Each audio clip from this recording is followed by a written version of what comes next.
Good morning, students. As you know that our periodics are going to arrive here, so here is chapter 1 with the quick revisionary points.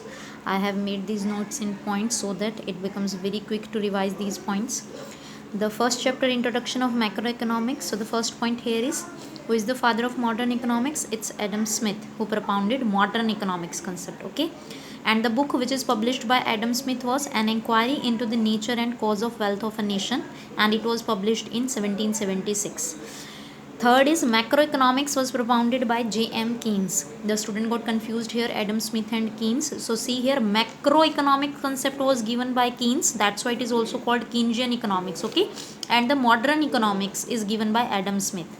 And the book published by Keynes is General Theory of Employment, Interest and Money, and it was in 1936 after the Great Depression in 1930s. Okay, so the Keynes book of the name of the book published by Keynes is General Theory of Employment, Interest and Money, means where employment was discussed, where interest and money theory was discussed, it was macroeconomics book. Okay, and where the nation's nature and causes of wealth was discussed, that was Adam Smith book. Okay beta. Next point, when was Great Depression arrived? That is in 1930s, or it was started in 1929. 1929 was a year of 1930s. So whenever it is been asked the time period of Great Depression, it was 1930s.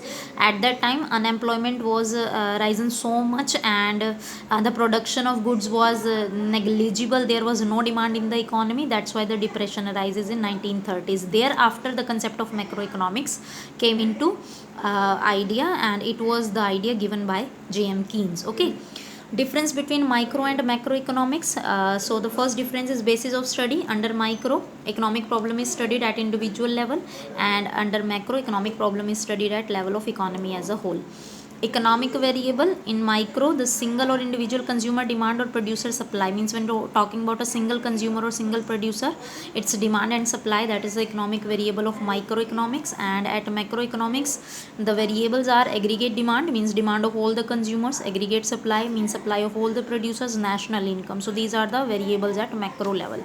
These are only examples. Okay, economic agents means those persons or institutions who take economic decisions. So at micro level, consumer or a single producer is the economic agent, whereas at macro level, agency or institutions like RBI, SEBI, government, these are the economic agents. Okay, next is degree of aggregation. At micro level, there is limited degree of aggregation, means sum up is done, but that is only to a limited extent, that is only up to market extent. But at macro, the aggregation is more than micro level, means aggregation at the level of economy as a whole done. Clear? Central issue at micro level is allocation of resources by the consumer or producer, whereas at macro, it is the determination of level of output and employment in the economy. The method of study under micro, it's very important beta. My method of study under micro is partial equilibrium analysis, because in micro we study only some part of economics. Our total economy means national economy is not studied here, so only a part of it is studied. That's why it's partial equilibrium analysis. Okay, and under macro, general equilibrium analysis is the method of study, because we study the equilibrium of whole economy out there. Next is scope, components or significance of macroeconomics. All means one and the same thing, means what is included in macroeconomics, or what we study under macroeconomics. Clear? So the first is estimate of national income, means how national income is being estimated. Theory of employment means what is the level of full employment, how it is achieved.